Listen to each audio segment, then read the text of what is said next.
За хүүхдүүд минь аливаа зүйлд хандахдаа чин сэтгэлээсээ хандаж байгаараа. За намайг уран цэцэг гэдэг би боловсролын байгууллагад 10 сэтгчлэлтэй ажиллаж байгаа багш байна. Одоо энэ миний нэг бол миний дөрөвт төгсөлтэй анги байгаа. Тэгээ бяцхан шавнырынхаа цаашдынхан сурлага, урлагт, спортод өндөр амжилт төсөөрөө.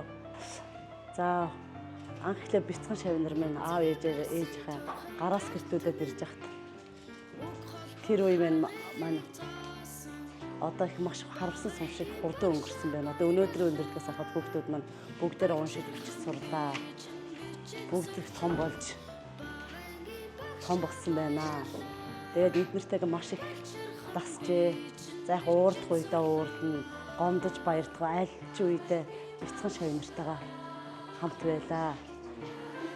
Тэгээд эднэрийнхээ маш өвөл санах байхдаа хідээ уурж исэн ч гэсэн тэр маань миний сэтгэлэх биш байсан шүү. Тэрийнхээ хоорондоо багшныхаа уурлаад өнгөрдөг байсан. Тэгээд үргэлжил та нар минь багшийнхаа зүрх сэтгэлд мөнхөд байна. Багшаагаа дурсан санаж яваараа гэж хэлсэн. Манай ангийнхан бол бүх талын авьяастай мундаг сурагчид манай ангид олон байна. Тэгээд манай анги бол урлаг, спорт, сурлагаар бол сайн анги байсан. За хүүхдүүд минь аливаа зүйлд хандахдаа чин сэтгэлээсээ